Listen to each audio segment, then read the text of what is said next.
2026 పరాభవనామ సంవత్సరంలో ఏ తేదీల్లో జన్మించిన వారికి మరియు ఏ నక్షత్రాల్లో జన్మించిన వారికి అద్భుతంగా ఉంటుందనేది ఒక్కసారి చూడండి.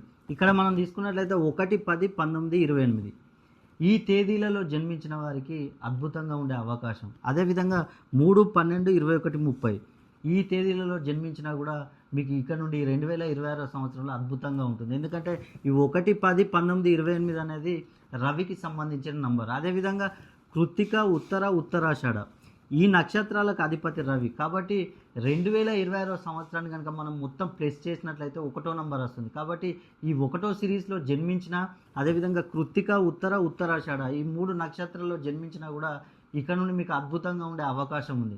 అదేవిధంగా 3, 12, 21, 30 ఇవి గురువుకు సంబంధించిన సిరీస్. గురువు అంటే 2026 సంవత్సరానికి మొత్తం రాజుగా వివరించేది గురువు. అదేవిధంగా పునర్వసు, విశాఖ, పూర్వభద్ర ఈ 3 నక్షత్రాలకు అధిపతి గురువు. కాబట్టి 2026 సంవత్సరానికి అధిపతి గురువు. కాబట్టి మీరు ఈ 1వ సిరీస్లో కానీ 3వ సిరీస్లో కానీ జన్మించి, అదేవిధంగా కృత్తిక, ఉత్తరాషాఢ, పునర్వసు, విశాఖ, పూర్వభద్ర ఈ 6 నక్షత్రాల్లో కానీ జన్మించి ఉంటే ఇక్కడ నుండి మీకు అద్భుతమే.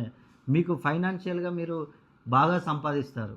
అదేవిధంగా మీకు రుణ బాధల నుండి విముక్తి, ఏ వ్యాపారం చేసినా కూడా వ్యాపారంలో అభివృద్ధి, వివాహాలు సెటిల్ అవుతాయి, సంతానం, ఉద్యోగం, విదేశీయానం ఇలా అనేక విషయంలో కవులు, కళాకారులకు ఈ సంవత్సరం అద్భుతంగా ఉండే అవకాశం ఉంది.